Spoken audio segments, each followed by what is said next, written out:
stand for our prayer. Let us pray. Dear Jesus, thank you for loving us. Thank you for this beautiful Sabbath day.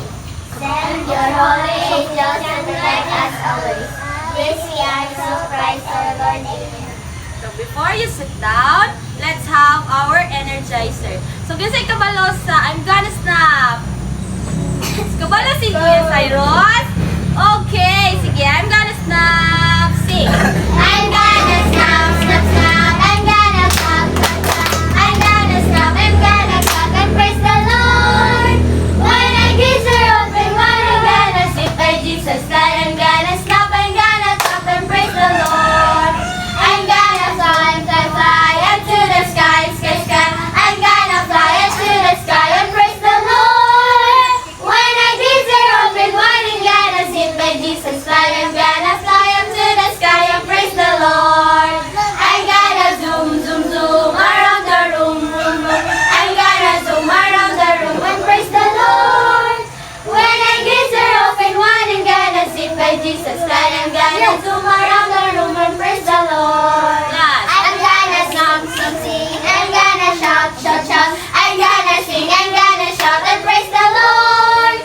When I gaze are open, when I'm gonna sit by Jesus' side, I'm gonna sing, I'm gonna shout and praise the Lord. I'm gonna snap, snap, snap. I'm gonna clap, clap, clap. I'm gonna fly up to the sky and praise the Lord. When I gaze are open, when I'm gonna sit by Jesus' side, I'm gonna zoom around the room and praise and sing, I'm gonna shout and praise the Lord. Okay, thank you. So, please be seated everyone. So, at this point, si teacher mag-discuss sa atong classroom rules. So, atong classroom rules, can you read everyone? Respect everyone. Follow directions. Raise your hands. So, respect everyone. So, kailangan na to respect ang everyone kay para walay mag-away. Follow direction. So, mutuo tanan kay teacher. Okay, Jesus. Next is raise your hand. So, ang mag-raise lang tanan kung naay pangutan na or i-answer si student. So, tuo tanan kay teacher. So, mag-check si teacher karon og attendance. So, shine. Present. Firm. Present. Suffocate. Okay, walay nag-absent. So, later on, maghatag si teacher og prize. So, clap your hands.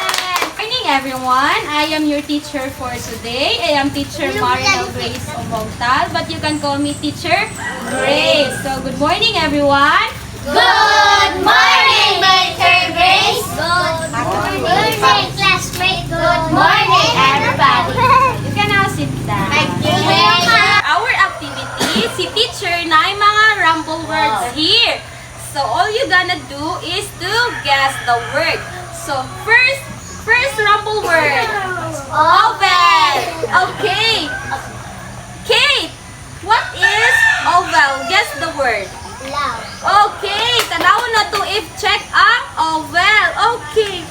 Very good. Check ang oval. So, oval is love. Next is family. Okay, Riza. Family.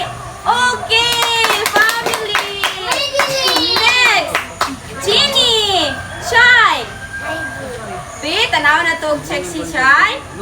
Okay, very good. Next is Respect. Sinilisa. Okay, Ate Riza. Cleanliness. Cleanliness. Wait, tanaw na to. Check si Ate. Okay, cleanliness. Next, last two. Word, rumble word. Okay, peckrest. Okay, Ate. Peckrest. Respect di, tanaw na to. Respect di. Okay, very good. So, last is Monica Kutin. So, Ate Alice Jean. Communication. Okay, communication. Very good. So, Okay, sa atong rumble words. Kasi makaguess sa atong topic. Okay, tindog ate. Family health. Family health. Okay, very good. Atong topic karon is family health. So, ano importante ang family health? Kay para ato ang family is stronger. So, for our next activity, so si teacher na ay mga pictures here. Kailangan na ninyo idikit if ang picture is nasa healthy family or sa unhealthy family. Kasabot? Yes! Okay. Kani nga picture? Kinsa mag-answer? Sige, si Riza. Si Riza. Aha, nabilong ni Riza. Ang first picture.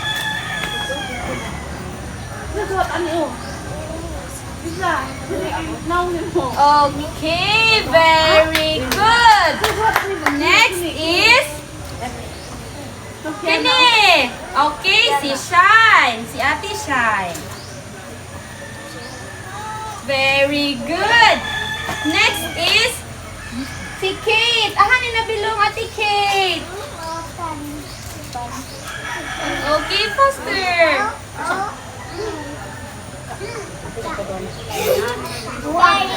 Very good. Si Kenjan. Idikit kuya. Asa idikit? Sa happy family or sa healthy or unhealthy? Very good. Next is si Goygoy. Sige kuya Goygoy. Idikit. Happy family or unhealthy?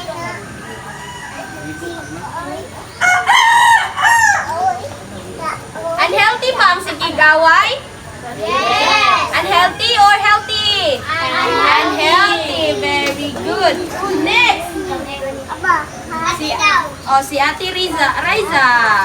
Kani, gasmo o inom. Healthy or unhealthy? Very good. Unhealthy. So, si Ate Pearl. Ate, papikit si Ate Pearl. Asa man ni Ate Pearl? Alag, grabe. Very good, Ate Pearl. Next is the exercise. Si Ate.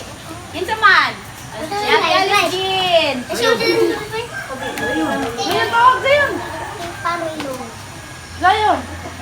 Okay, very good. Healthy ba ang mag-exercise? Healthy. Kani, si Kuya Raizo. Sige, Kuya Raizo, idikit. Isay. Sige, kani, magsigig away. Unhealthy or? Ako. Unhealthy. Oh, very good, Kuya Raizo. Clap your hands, Kuya Raizo. Okay. Kani, si Kuya Raizo na po. Ay, si Kuya Cyrus. Idikit Kuya Cyrus. Ni Kuya Cyrus. Sa healthy or unhealthy? Alam ka, very good! Clap your hands kay Kuya Cyrus. Clap your hands. Uy, kay Kuya Zayon na punta. Kuya Zayon, nali, idikit Kuya Zayon. Nano nagtindi si Kuya Zayon. Alis, idikit. Dikit sa dikit. Ali, dikit. Dikit. Okay, very good Kuya Zayon. Okay, last is kani ang nagsakit. Okay, mabalik si Ate Shine.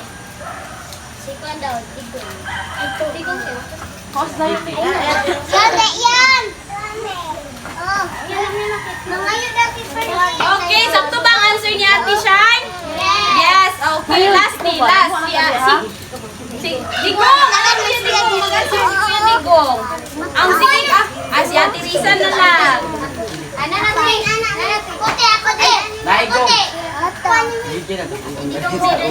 Okay, very good. So, kani ang i-identify ang healthy and unhealthy. So, healthy ba ang magsigi o bonding sa family? Yes! Ang mag-toothbrush? Yes! Ang magkaon ng fruit? Yes! Ang mag-exercise? Yes!